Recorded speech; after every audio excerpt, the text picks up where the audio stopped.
Morning बच्चों, जैसा कि आप लोगों को पिछले वीडियो में हमने बताया था कि पूर्ति में परिवर्तन, ठीक है, पूर्ति में परिवर्तन को कैसे दर्शाया जाएगा। तो उसमें एक पार्ट था आपका पूर्ति वक्र पर चलन। पूर्ति वक्र क्या होता है? पूर्ति वक्र जो होता है जब कभी हम कीमत और पूर्ति दोनों के संबंध को ग्राफ के द्वारा प्रदर्शित करते हैं, ठीक है। पूर्ति की सूची को, पूर्ति तालिका को, विभिन्न कीमतों पर वस्तु की विभिन्न पूर्ति को हम जब किसी तालिका को जो है ग्राफिकल चित्र के रूप में प्रस्तुत करते हैं तो उससे बनने वाली पूर्ति रेखा ही पूर्ति वक्र कहलाती है। तो पूर्ति वक्र पर चलन हमारे आपको बताएंगे किन दो कारणों से होता है। पूर्ति पर चलन जो होता है उसके दो कारण होते हैं। एक सबसे मुख्य कारण है कीमत के कारण। कीमत के कारण ये परिवर्तन आता है, ठीक है। इसमें पहला होता है बेटा पूर्ति का विस्तार, और दूसरा होता है पूर्ति का संकुचन।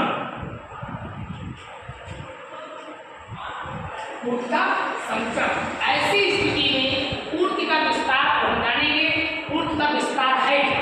पूर्ति का विस्तार का मतलब है कि पहले की तुलना में बाद की स्थिति में पूर्ति की मात्रा बढ़ जाना, उत्पादक या फर्म द्वारा उस वस्तु की सप्लाई को बढ़ा देना, ठीक। अच्छा, उस वस्तु की सप्लाई को बढ़ा देने का मतलब ये है कि अन्य बातें आप इकोनॉमिक्स में हमेशा जान लीजिए, कोई भी डिफिनेशन देंगे, कोई भी आंसर देंगे तो वहाँ पर सबसे पहले बात आती है अन्य बातें समान रहने पर। कोई भी बात, कोई भी शर्त तभी लागू होती है जब सारी परिस्थितियाँ सेम हो, उनमें कोई परिवर्तन ना हो। पार्टिकुलर किसी एक जो है एक बिंदु के बारे में परिवर्तन हो, सारी स्थितियाँ समान हो, अर्थात कच्चे माल की कीमतें समान हो, उपभोक्ता की रुचि समान हो, उपभोक्ता की आय समान हो, ठीक है, और अर्थव्यवस्था की स्थिति भी समान हो। ऐसी स्थिति में केवल परिवर्तन किसमें हो रहा है? पार्टिकुलर उस वस्तु की कीमत में परिवर्तन हो रहा हो, उस परिवर्तन का इफेक्ट उस वस्तु की सप्लाई पर पड़ेगा। अन्य बातों में अगर अन्य स्थितियों में परिवर्तन हो जाएगा तो उसका भी सप्लाई पर पड़ता है। तो हमें अन्य बातों को स्थिर रखना है, उनमें कोई भी परिवर्तन नहीं होगा। तकनीक में कोई परिवर्तन नहीं होगा, उपभोक्ता की आय में कोई परिवर्तन नहीं होगा, उत्पादक के लाभ में कोई परिवर्तन नहीं होगा, कच्चे माल की कीमतों में कोई परिवर्तन नहीं होगा, राजनीतिक दशाओं में कोई परिवर्तन नहीं होगा।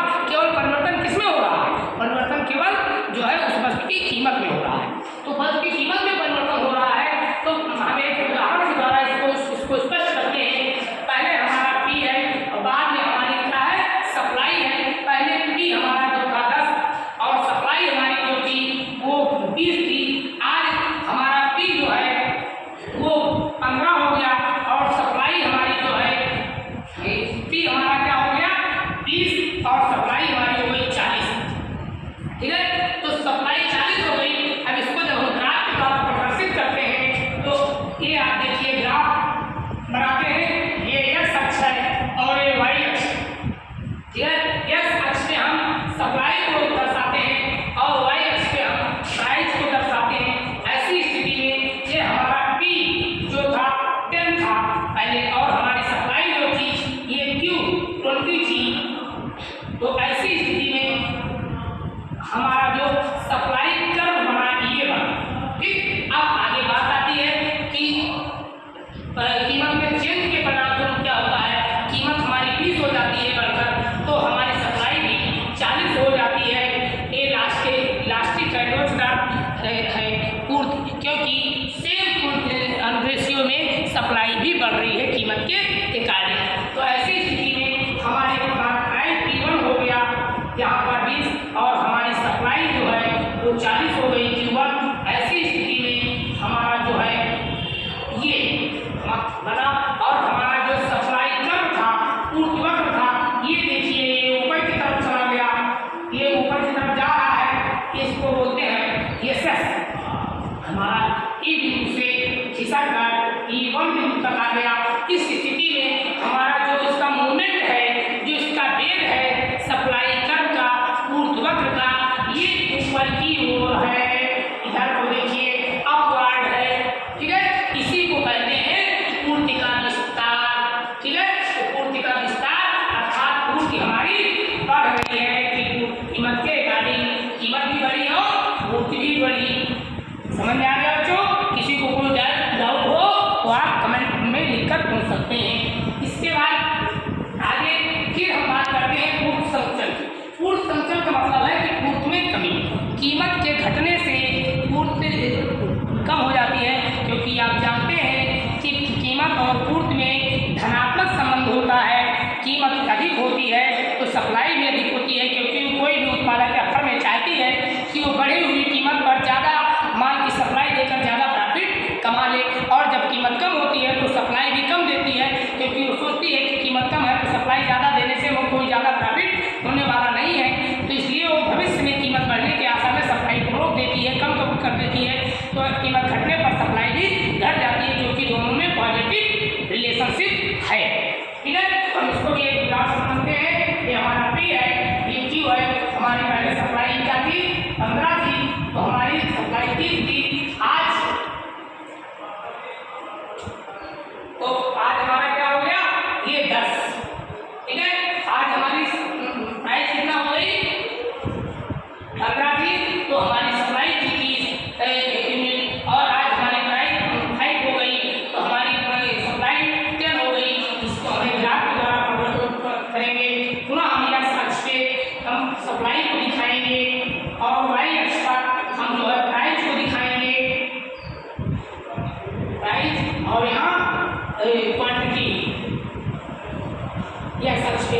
अब ऐसी स्थिति में आप देखिए प्राइस हमारा यहाँ पर 15 था, तो हमारी सप्लाई जो थी वो 30 थी। ये सप्लाई हमारी क्या थी?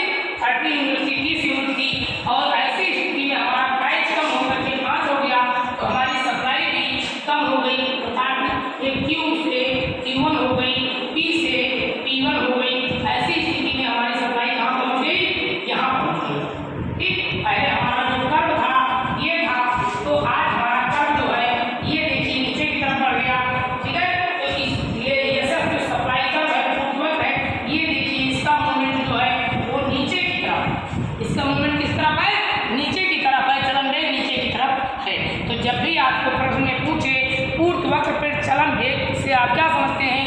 पूर्ति वक्र चलन वेग का मतलब है किसी भी कीमत के, किसी वस्तु की कीमत के कारण उसके पूर्ति में परिवर्तन आना ही जो है चलन वेग कहलाता है। पूर्ति का विस्तार या पूर्ति का संचलन, या हम उसको चलन वेग कह सकते हैं। पूर्ति का विस्तार जो होता है कीमत में वृद्धि के कारण होता है, और पूर्ति में संचलन जो होता है कीमत में कमी के कारण होता है, जिसको हम ग्राफ के द्वारा प्रेजेंट कर चुके हैं। अब इसके बाद नेक्स्ट वीडियो में हम लोग देखेंगे कि पूर्ति वक्र का मूल बिंदु से खिसकना, शिफ्टिंग, सप्लाई वर्क कर्व का शिफ्ट होना सीखेंगे। हम ग्राफ के द्वारा प्रेजेंट करेंगे कि सप्लाई कर्व अपने ओरिजिनल पॉइंट से नेक्स्ट पॉइंट पर कैसे शिफ्ट होता है, उसके चेंज होने की प्रक्रिया क्या है, ठीक है। ओके।